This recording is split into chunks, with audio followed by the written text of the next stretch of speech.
Madame, Monsieur, merci d'être sur Télé Africa. Merci de regarder cette émission de la mi-journée sur nos programmes. Le Métronome, une émission consacrée à l'actualité qui prévaut au Gabon, la politique, avec en ligne de mire le 12 avril prochain l'organisation de l'élection présidentielle. On est donc le 17 mars, à quelques semaines, à 2 semaines, j'ai envie de dire, de l'ouverture officielle de la campagne électorale prévue le week-end du 29 mars prochain. Les partis politiques, les associations, les fédérations, les syndicats, les ONG, la société civile mobilisés sur le terrain en cette période de pré-campagne. Les candidats déclarés également, ils sont 4 pour le moment, en attendant évidemment le verdict qui sortira du côté de la Cour constitutionnelle au sujet donc des recours qui ont été introduits notamment par Jean-Rémy Yama et Michel Ongundu Lunda qui espèrent être dans la course à cette élection présidentielle. Les 4 autres candidats sillonnent le terrain, sont devant les médias pour faire le point sur quelques points saillants de leur projet de société dont on n'a pas encore la teneur. Ces candidats qui vont donc aller à la rencontre du peuple gabonais le 12 avril prochain pour espérer être président. L'objectif évidemment pour ces candidats, c'est d'être élus, de pouvoir dérouler leur programme de société une fois élus afin de pouvoir remettre le Gabon véritablement en ordre de marche, tant sur le plan économique, développement durable, la réalisation des infrastructures dans le domaine de la santé, la route aussi. Et on s'interroge sur la place que pourrait ou que doit occuper le sport dans les différents projets de société des candidats, parce que l'expérience a montré malheureusement que le sport est parfois marginal dans ces projets de société. Pour revenir sur l'enjeu de l'intégration du sport dans les projets de société des candidats, sur le sport comme levier de développement d'un pays ou de levier qui permet de pouvoir faire en sorte que certaines catégories de la population arrivent à se réaliser sur le plan social. J'ai le plaisir de recevoir sur le plateau du maître-d'homme de ce jour Valérie Ondo Ebe, à sa qualité d'ancien international gabonais, ancien capitaine de la Zingo nationale, mais surtout gérant de Valérie Ondo Neptune Consulting. C'est un cabinet spécialisé dans les questions de développement, de sport, de marketing sportif également. Monsieur Ondo Ebe, bonjour. Bonjour, Ange Rapambo. Désolé pour cette petite longue introduction, si j'ose m'exprimer ainsi, mais il fallait évidemment essayer de situer l'enjeu de cet échange avec vous pour permettre à nos téléspectateurs d'avoir une idée précise sur ce que représente aujourd'hui ou ce que devrait représenter le sport aujourd'hui dans notre pays, le sport qui malheureusement se trouve dans une situation très lamentable au Gabon depuis plusieurs années maintenant, au regard évidemment de son palmarès qui est quasi inexistant en ce qui concerne les différentes disciplines sportives. Alors, la première question que j'ai envie de vous poser, évidemment, c'est celle de savoir est-ce que Valérie Ondo Ebe suit avec une attention toute particulière l'actualité politique qui prévaut au Gabon? Bien, déjà, de vous remercier de l'invitation pour parler justement des questions ou des politiques sportives qui devraient être contenues dans les projets de société de ceux qui briguent la magistrature suprême. Et que également, oui, comme tout citoyen, le Gabon, le 12 avril, va élire, si je ne me trompe pas, son 5e président de la République. Donc les enjeux sont énormes. On connaît déjà les candidats. Vous l'avez également rappelé que les programmes ne sont pas encore mis à disposition, mais il y a des ébauches, il y a des prémices déjà que l'on peut découvrir puisque les différents candidats battent déjà le bitume. On est en pré-campagne. Donc il est normal aujourd'hui, et je dirais logique également, que l'on se pose la question, qu'est-ce que le sport peut occuper comme place dans les différents projets de ces candidats lorsqu'on sait aujourd'hui que le sport a pris une autre dimension. Alors, quand on fait évidemment le constat en regardant dans le rétroviseur, on peut aisément constater que le Gabon a malheureusement reculé de plusieurs années en ce qui concerne le sport. Le sport au Gabon a pris forme en termes de pratique de disciplines sportives de haut niveau au Gabon. On va dire, dès le milieu des années 60, il s'est considérablement développé dans les années 70 avec la réalisation d'un certain nombre d'infrastructures, le développement des fédérations sportives, avant que le sport ne prenne véritablement son envol dans les années 80. Le Gabon a participé à plusieurs Jeux olympiques. Le Gabon, sur le plan footballistique, a été une nation de premier plan sur le continent africain, notamment avec son championnat national qui était envié sur le continent, avec une équipe qui a quand même joué une finale de Coupe d'Afrique de vainqueur de Coupe, la Sogara. D'autres ont joué des demi-finales, dont Bilinga, dans lequel vous aviez également évolué. Et il y a d'autres disciplines, évidemment, les arts martiaux, le handball, le basketball, l'athlétisme en général. Aujourd'hui, on est nostalgique de ce passé-là. Oui, tout à fait. C'est-à-dire qu'en faisant un peu d'histoire pour compléter déjà une partie de ce que vous avez indiqué, c'est-à-dire que jusqu'à, je peux dire, jusqu'à présent, il ne faut pas se tromper là-dessus, jusqu'à présent, le Gabon est positionné sur une architecture coloniale, avec des enjeux qui ne sont plus les mêmes. Donc les enjeux ont augmenté ou ont changé de statut. Donc il faut forcément à ce niveau-là qu'il y ait une nouvelle vision apportée par les plus hautes autorités, en tête desquelles, évidemment, le président de la République, qui doit donner le cap, fixer les grands axes prioritaires des politiques publiques sportives. C'est cela qui va faire en sorte que ce ne soit pas seulement que le football, comme on peut le constater au Gabon, qui bénéficie d'un certain nombre de faveurs, mais que ce soit, je dirais, à l'endroit de toute la communauté sportive, de toutes les disciplines sportives, et de reconnaître également que le sport a plusieurs étapes aujourd'hui de pratique. On a le sport de masse, on a le sport d'élite.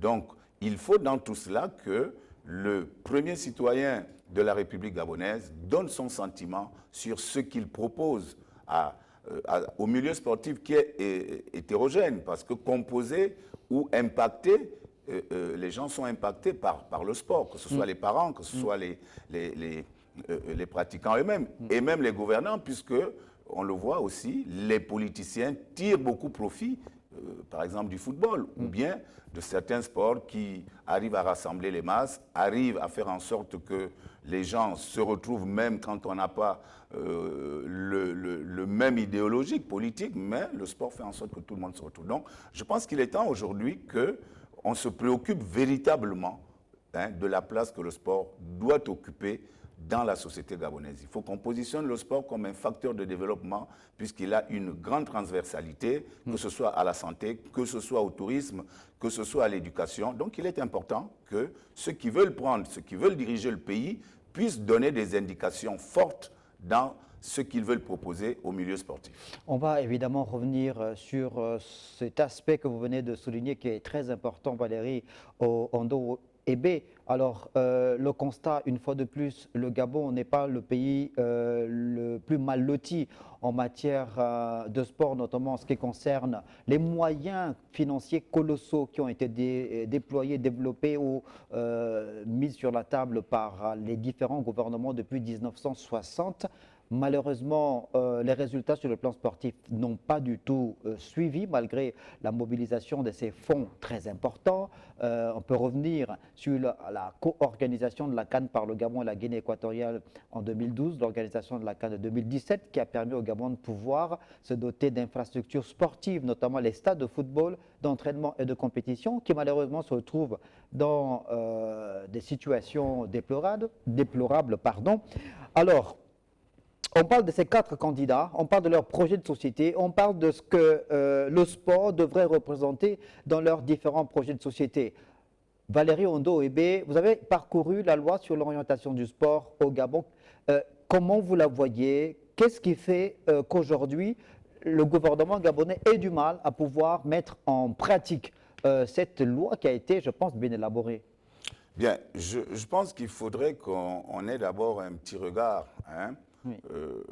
dans le rétroviseur historique. C'est-à-dire que l'apparition des activités physiques et sportives se fait dans les années 1844, par là, par les commerçants, les marins européens et les premiers missionnaires. Au Gabon. Au Gabon. Donc il y a une évolution, on va dire, normale, puisque 1925, on met un comité qui va permettre à ce qu'on introduise la pratique des activités physiques et sportives dans le système éducatif, qu'on l'introduise également chez les militaires, et que progressivement, on arrive en 61 à faire en sorte qu'il y ait un Conseil national des sports qui est créé à travers la loi 38-61, mais qui ne voit pas le jour jusqu'à présent.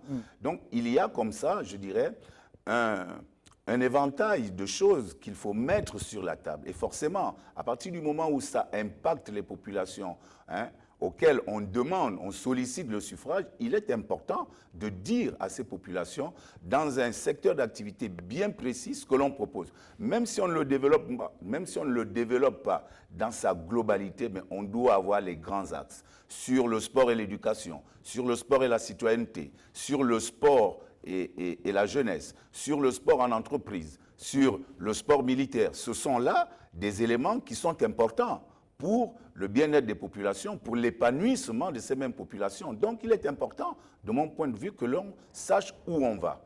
À partir de ce moment, les gens peuvent adhérer ou ne pas adhérer. Donc, pour dire également sur la question que vous posez, c'est que le constat également, je l'ai fait à partir des années 90, où, bon, les élections sont multipartites, démocratiques et tout. Mais très peu de candidats ont accordé une place au sport dans leur projet de société. Aujourd'hui, nous sommes en 2025. Nous sommes à un carrefour de choix qui est important.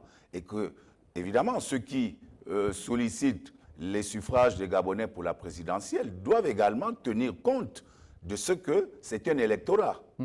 Et que cet électorat va suivre ces différents candidats si, évidemment, ce qui leur est proposé convient à leurs exigences et à leurs attentes. Pour cela, on attend bien sûr de voir, mais l'histoire est têtue. Et c'est pour cela qu'il est important de rappeler à ces différents candidats que cet électorat, ce milieu sportif, qui impacte toute la population. Les Panthères vont jouer d'ici quelques jours. On voit déjà la liesse qu'il y a est encore un peu plus grande lorsque ces Panthères gagnent et que ça rejaillit également sur les populations, bien évidemment, mais sur le politique. Donc, ce sont là les enjeux, ce sont là les défis sur lesquels on attend ces différents candidats. Alors, est-ce que selon vous, vous qui avez été un international de haut niveau, qui avez pratiqué le football de haut niveau, vous aviez été même professionnel, vous aviez joué hors du Gabon aussi, vous avez participé, je pense, à 3 Coupes d'Afrique des Nations de football, donc le sport de haut niveau, vous le connaissez. Est-ce qu'aujourd'hui, le problème, c'est l'absence de vision, laquelle vision devrait reposer sur un cadre législatif, réglementaire bien défini? Vous l'avez dit tout à l'heure, la loi d'orientation du sport, dans la continuité de ma réponse, est l'une des plus grandes réformes depuis les indépendances à nos jours. Cette loi fixe le cadre dans lequel les multiples pratiques des activités physiques et sportives et les multiples acteurs doivent se conformer. Donc il est important, comme je le disais par exemple, sur le Conseil national des sports, qui est créé, mais qui n'est pas fonctionnel. Il y a bien d'autres organes qui sont dans cette loi d'orientation, comme le tribunal arbitral du sport. Et on le voit à travers les différents conflits qu'il y a où le ministère en charge des sports est incompétent, où le comité olympique est incompétent. Donc, ce sont là des organes de régulation qui sont importants. Alors, qu'est-ce que le nouveau président va pense de cela. Mais évidemment aussi d'autres réformes, hein, d'autres textes de loi qui doivent venir renforcer cette loi d'orientation du sport avec évidemment ce problème, cet épineux problème des moyens financiers. Mais la loi justement sur l'orientation du sport était censée redynamiser la pratique du sport au Gabon. Qu'est-ce qui fait en sorte justement que cette loi, que l'application de cette loi, la mise en branle de cette loi d'orientation du sport n'arrive pas à prendre véritablement corps sur le terrain? Où se situent les nœuds gordiens? Le blocage se situe à quel niveau? Plusieurs facteurs, à mon avis, bloquent, on va dire, l'efficacité dans l'application de cette loi. D'abord, la première chose, même si il faut reconnaître qu'on le dit, nul n'est censé ignorer la loi, mais il faut également la promouvoir, cette loi, auprès des acteurs. Et les acteurs ne sont pas seulement que des sportifs, parce que cette loi également intéresse tous ceux qui veulent promouvoir le sport, donc les opérateurs économiques, les médias. Et donc, il faut pouvoir aussi faire de la sensibilisation pour que les gens s'imprègnent de cette loi. Et puis, bien évidemment, que chacun joue son rôle, c'est-à-dire qu'il y ait des textes d'application, des décrets, des arrêtés qui vont venir compléter cette loi pour la rendre beaucoup plus, je vais dire, fonctionnelle. S'il n'y a pas de décret, s'il n'y a pas d'arrêté, c'est difficile. Est-ce que ça veut dire que là, il y a clairement un problème de manque de volonté politique? Je ne peux pas dire manque de volonté politique parce qu'il faut déjà comprendre, comme je l'ai dit, où actuellement situer le sport dans la société. Lorsqu'on aura compris, et c'est l'exercice que nous commençons aujourd'hui, pour que ceux qui veulent diriger le pays prennent conscience que le sport n'est plus seulement que du divertissement. Mais justement, puisque le gouvernement ou l'exécutif a la responsabilité de l'élaboration des politiques générales ou politiques publiques. Donc, il est de la responsabilité de l'exécutif de pouvoir faire appliquer cette loi. Bien sûr, bien sûr. Il y a le fait, de mon point de vue, qu'il est important dans ce conglomérat ou dans ce milieu que chacun évolue dans son couloir. Hein. On doit, au niveau de l'autorité, rétablir celle de la force publique. Le sport est encadré par des règles, il faut les respecter. Et celui qui est responsable ou qui veille au respect de ces règles, c'est l'État, à travers bien évidemment le ministère des Sports, qui délègue ses pouvoirs aux fédérations. Et ces fédérations ont des démembrements. À partir de ce moment, lorsque ces couloirs sont respectés, les choses devraient pouvoir bien se passer, puisque toutes les activités sportives sont réglementées, en interne comme de l'extérieur. Maintenant, ce qui est important et ce qui nous préoccupe ici, c'est ce qu'en pense justement celui qui va diriger le pays, à travers le directeur des campagnes que chacun a mis en place. Hein, il va avoir forcément des programmes sur la santé, il va avoir des programmes sur les routes, sur l'éducation, sur un certain nombre de secteurs d'activité.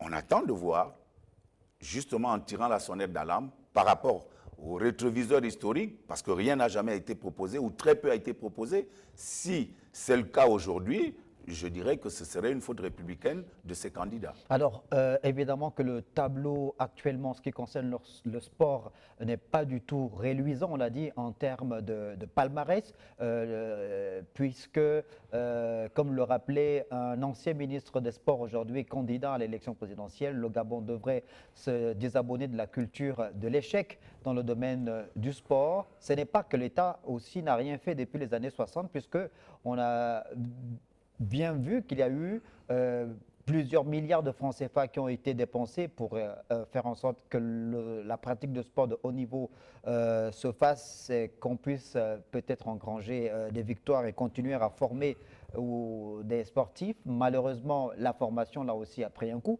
Valérie Ondo-Ebé, finalement, par rapport justement à la vision de ces 4 candidats, pour le moment, à l'élection présidentielle, en ce qui concerne le sport, la pratique du sport de haut niveau, le constat qui est fait, c'est qu'il n'y a quasiment aucun modèle convaincant qui puisse permettre à ce que les différentes disciplines sportives, on arrive à les pratiquer de façon sérieuse, professionnelle. Oui, je peux dire également que nous avons, pour le moment, 4 candidats connus. Et des 4 candidats, on peut avoir quand même un parcours sportif de certains. Le candidat Billy Bizet, dans son parcours au gouvernement, a été ministre des Sports. Le candidat Stéphane Iloko Boussengi a été lui-même pratiquant, gardien de but à l'USM et à Nzimba, si je ne me trompe. Le président de la transition, chef de l'État actuel, est lui-même aussi un grand féru de sport, de football. On l'a vu dernièrement à OIM, distribuer des équipements aux différentes associations sportives qui participent à ces championnats. Je n'ai malheureusement pas le parcours du candidat à la pensée, Essingone, mais quel que soit le parcours, quel que soit, je veux dire, l'attrait ou ce qu'on pense du sport, malheureusement ou heureusement, c'est selon, on est obligé, en étant candidat à la présidence de la République, de proposer quelque chose aux Gabonais. Et je l'ai dit, il y a plusieurs niveaux de pratique. Il y a le sport de masse, qui englobe tout le monde. Et puis, il y a le sport d'élite, que l'on appelle communément professionnel, qui nécessite une attention particulière, parce que beaucoup de moyens doivent être mis à disposition, pas simplement des moyens financiers. Il y a plusieurs formats, il y a plusieurs formes. Mais le problème, c'est qu'aujourd'hui, Valérie, Ondoébé, comme vous le savez, c'est qu'on a du mal à mettre en place un véritable modèle. Certains estiment qu'il faut véritablement développer un modèle vertueux, quand d'autres pensent qu'il faut exclusivement recourir aux subventions de l'État. Comment sortir justement de cette situation? Ce sont des questions sur lesquelles nous attendons les candidats. Quel est le modèle économique qui ne doit pas être seulement ou uniquement dédié au football? C'est un modèle économique qui doit toucher toutes les disciplines, du moins les disciplines phares. Et à partir de là, il est, me semble-t-il, plus que judicieux que le premier citoyen de la nation donne un aperçu justement de ce qu'il compte faire pour faire en sorte que l'État respire un peu, parce qu'il est clairement établi que l'État ne peut plus, comme les années précédentes, financer le sport d'élite. Il faut qu'il y ait d'autres sources de financement qui voient le jour.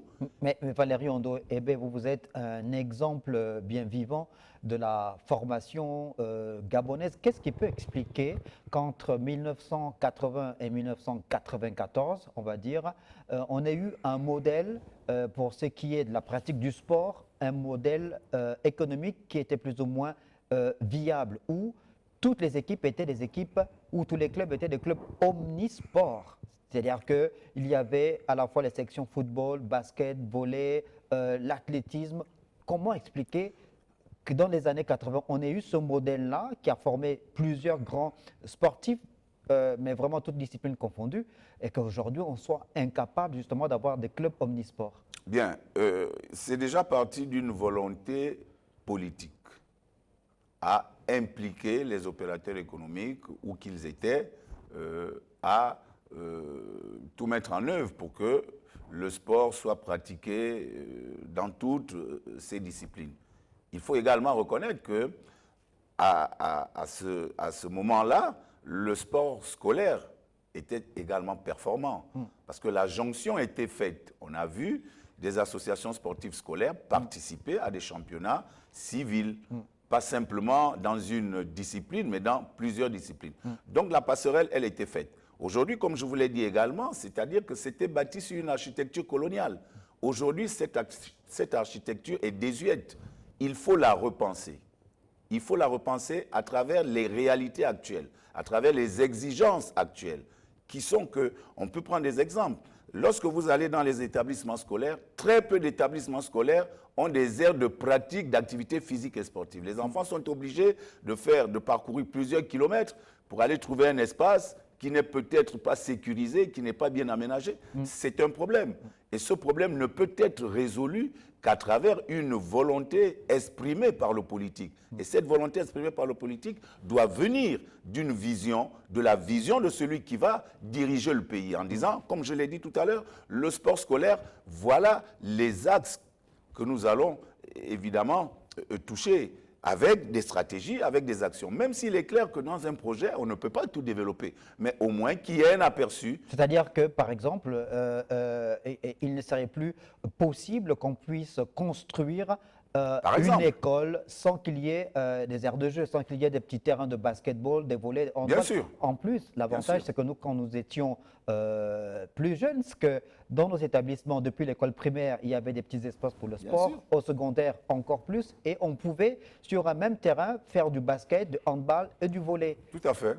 Et pour ajouter d'ailleurs, regardons l'université, Omar Bongo, la plus grande université. On a détruit, même si bon, on a reconstruit un peu, mais on a détruit. On a détruit le terrain de football, on a détruit un certain nombre d'aires de jeu qui permettaient aux étudiants, après un exercice intellectuel, de pouvoir quand même également se rafraîchir physiquement et de retenir également que ce pays a connu des étudiants très performants au niveau sportif. Donc, nous ne sommes pas nombreux déjà. Il faut partir de ce principe. Et c'est pour cela qu'il faut véritablement bien structurer le sport. Mettre des dispositifs, des programmes qui vont faire en sorte que ce soit à la taille de chacun. Je l'ai dit, aujourd'hui, il y a le sport d'entreprise. Il y a le sport dans l'administration parce que c'est un besoin de bien-être pour préserver la santé mentale et physique des salariés. Si on veut aujourd'hui que les salariés soient performants, ben, il faut leur offrir des occasions de pouvoir, le week-end, faire un exercice, faire une activité physique et sportive. C'est important et c'est du devoir de l'État de mettre toutes ces dispositions-là, hein, ou du moins tous ces dispositifs, à la disposition des populations. Il y a également quelque chose qu'on n'évoque pas beaucoup, mais la contribution des collectivités locales. Donc, quand on regarde tout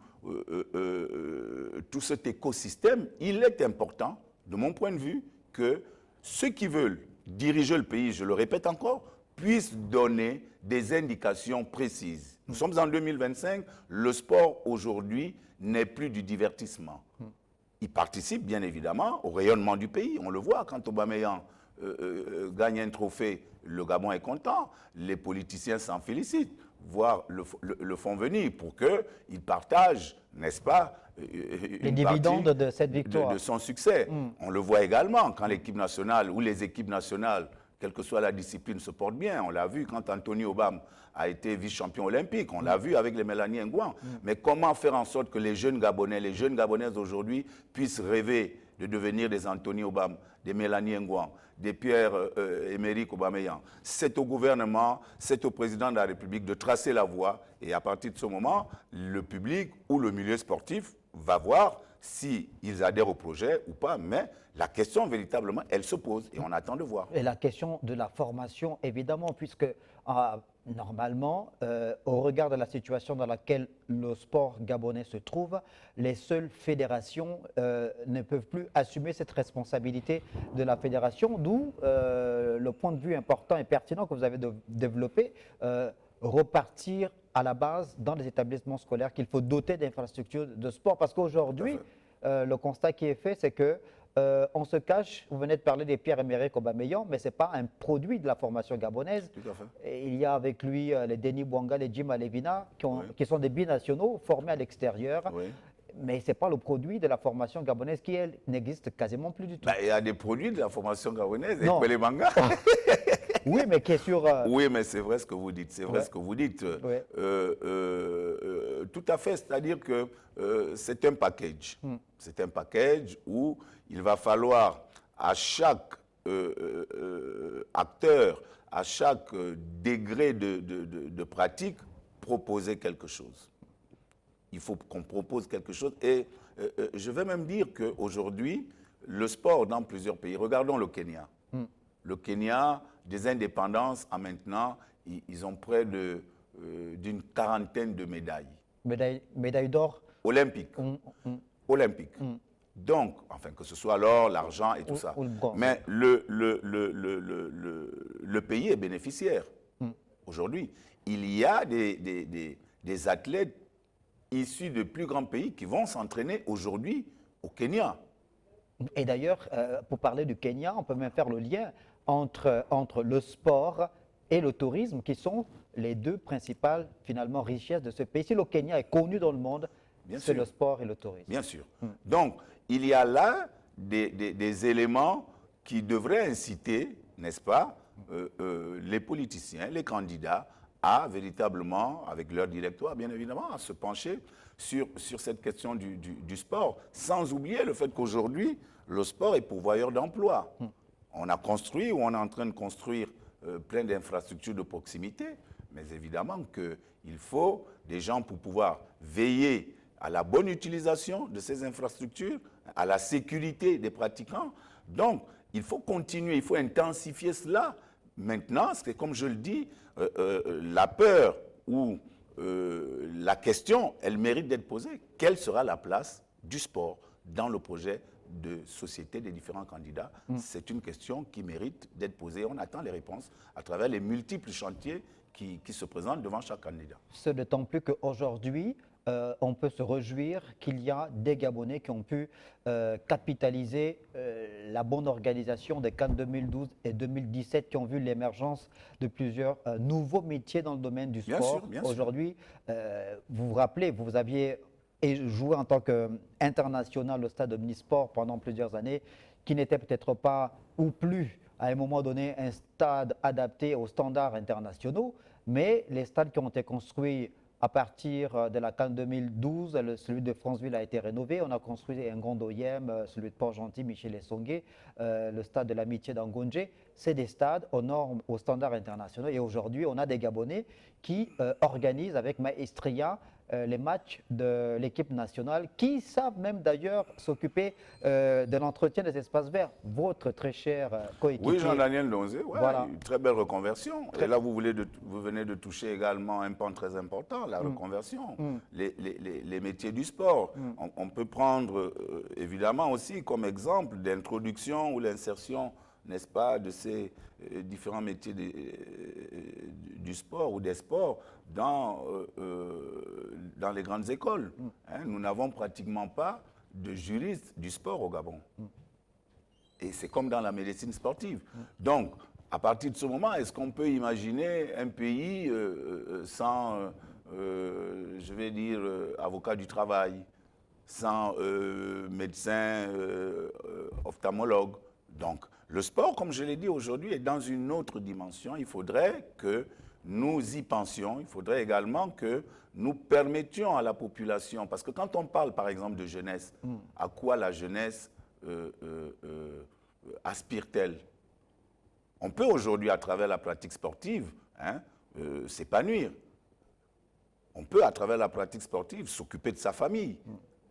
Donc, avoir une élévation sociale. Mais cela part des dispositifs que l'État va mettre en place, à travers, évidemment, des projets.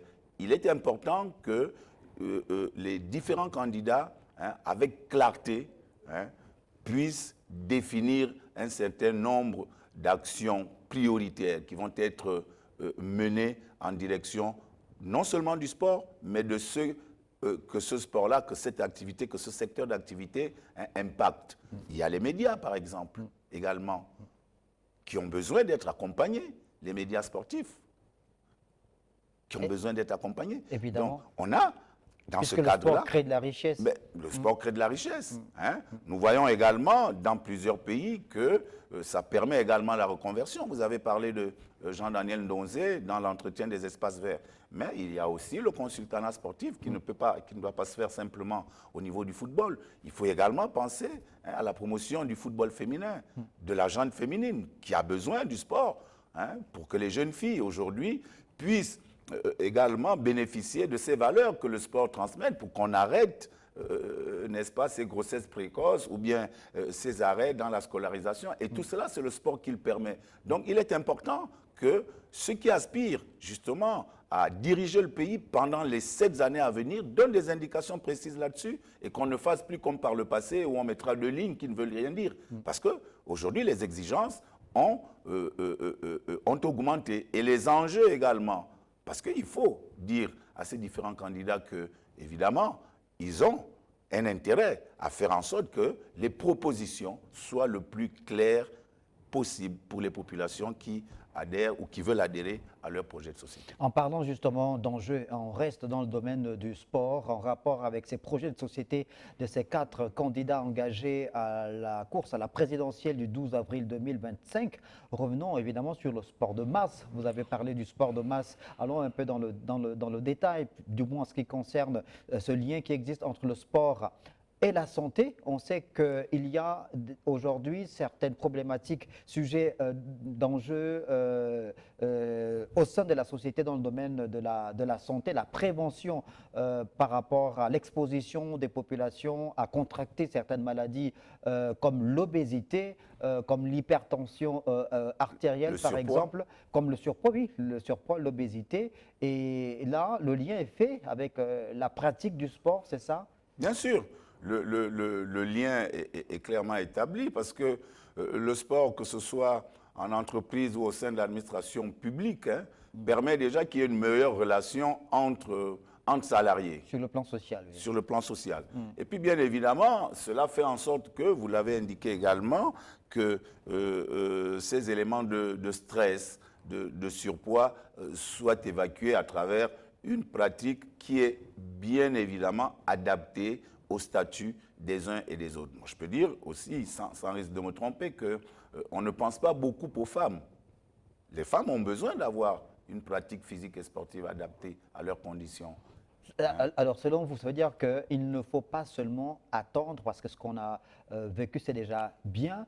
Depuis plus d'une dizaine d'années maintenant, on va dire quoi, 14 ou 15 ans aujourd'hui, le Gabon célèbre durant le mois d'octobre, c'est bien ça? Octobre rose. Octobre rose, ouais. Mais on constate que c'est durant ce mois seulement qu'il y a une pratique plus ou moins accrue du sport par les femmes. Il faut le faire toute l'année. Ben, vous avez fait allusion à la loi d'orientation du sport et je vous disais que cette loi encadre les activités physiques et sportives. Mais justement, est contenu dans cette loi les activités physiques et sportives, les établissements de pratique d'activités physiques et sportives, qui peuvent être des établissements à consonance morale ou physique, qui vont offrir justement aux populations la capacité, la possibilité de, chacun à son niveau et selon les objectifs qu'il poursuit, de faire une activité physique. Il y a la marche sportive, il y a le fitness en plein air, il y a plein de choses. Mais comme je l'ai dit,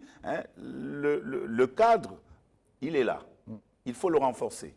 Il faut le renforcer aujourd'hui. Il faut sécuriser les populations. Il faut leur donner également ce qu'elles veulent. Tout le monde a besoin de bien se sentir dans son corps. Tout le monde a besoin d'être apprécié des gens. Donc, c'est aujourd'hui, comme je l'ai dit, à l'orée de cette élection, de cette campagne, de cette élection présidentielle, un carrefour de choix. Un carrefour également de propositions que les gens vont venir faire, que les 4 candidats, pour le moins ceux qu'on connaît, peut-être que le nombre va s'accroître, mais ces candidats ont face à eux des enjeux, des chantiers au niveau du sport, que ce soit le sport de masse, que ce soit le sport d'élite, que ce soit dans la formation, dans les infrastructures, dans les métiers du sport. On attend de voir maintenant, dans leur projet de société, ce que ces candidats vont proposer. Je rajouterai que le sport également permet, on le voit, avec plusieurs athlètes originaires des pays africains qui évoluent à l'extérieur, que ce soit en NBA ou dans les championnats européens de football ou dans d'autres disciplines, c'est que les retombées financières ou les avantages financiers qu'ils ont, ils font profiter à leur pays d'origine en venant investir, en venant être des valeurs ajoutées à l'économie. Par l'exemple de Sadio Mané au Sénégal. Par l'exemple de Sadio Mané.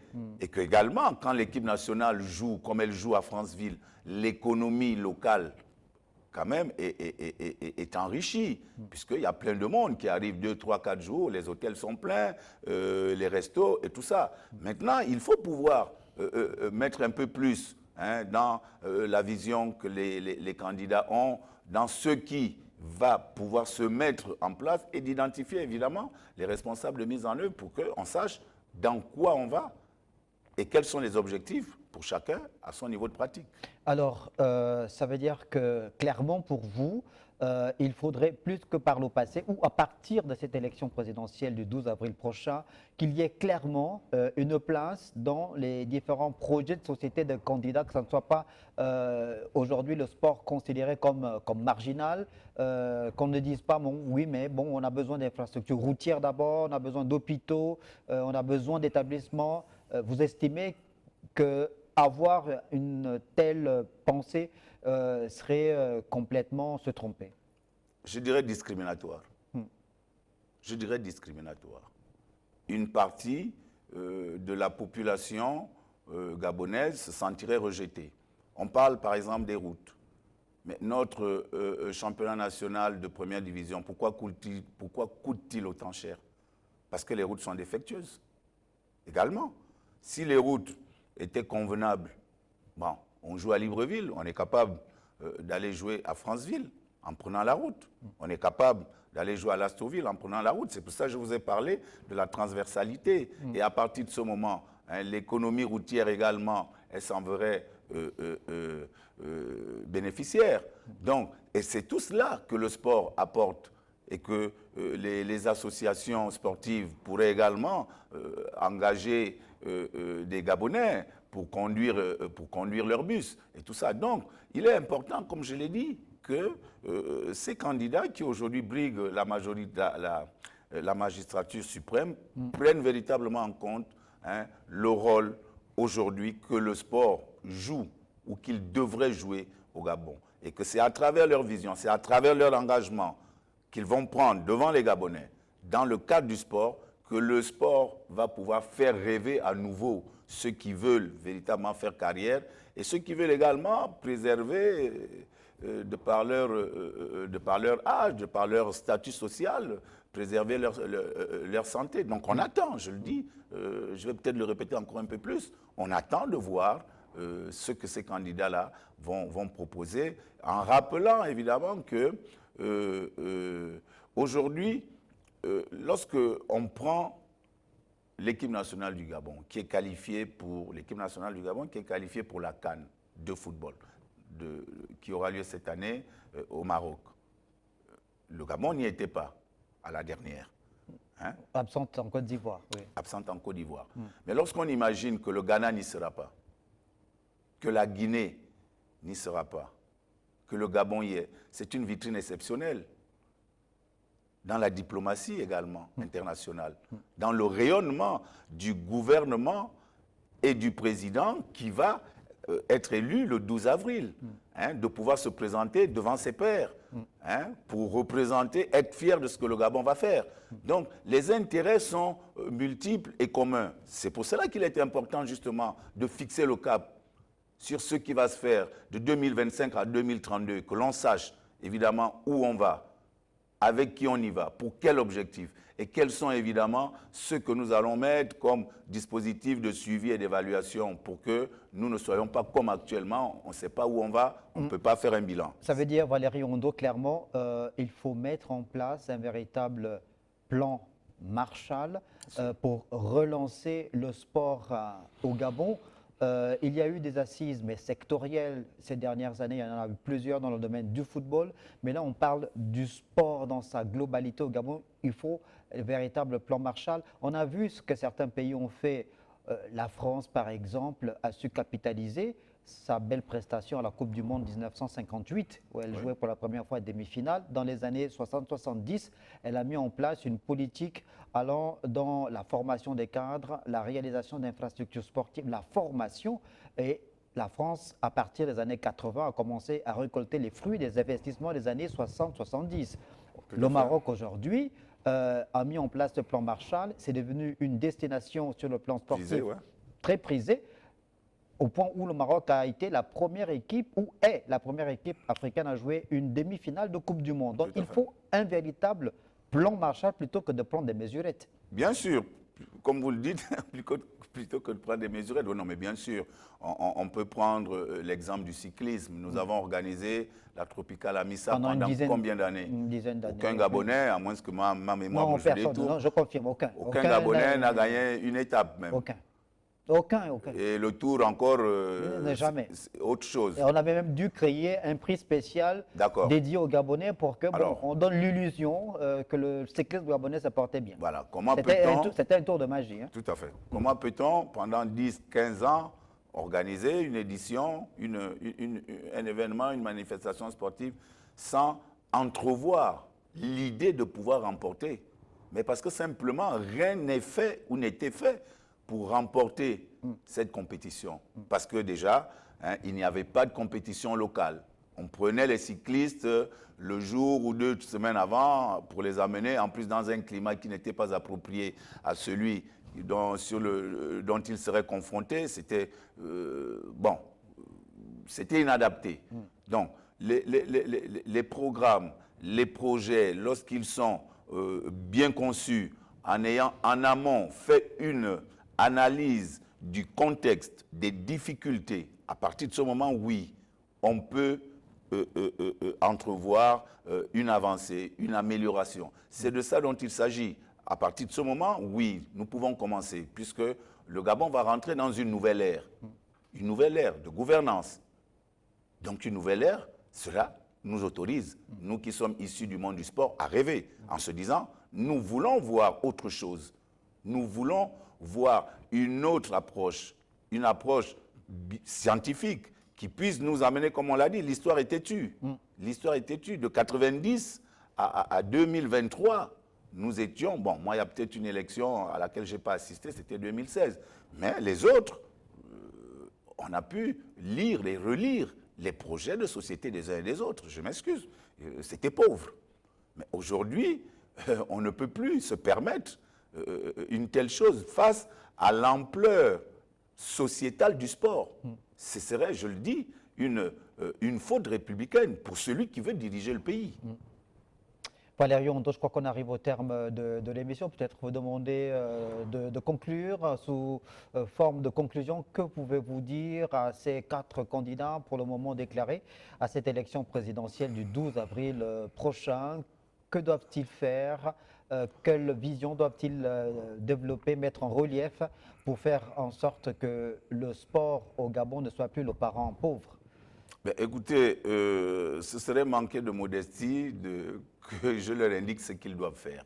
Lorsqu'on brigue la présidentielle, c'est qu'on a réfléchi à l'avance, on a une idée sur ce qu'on veut apporter sur chaque secteur d'activité.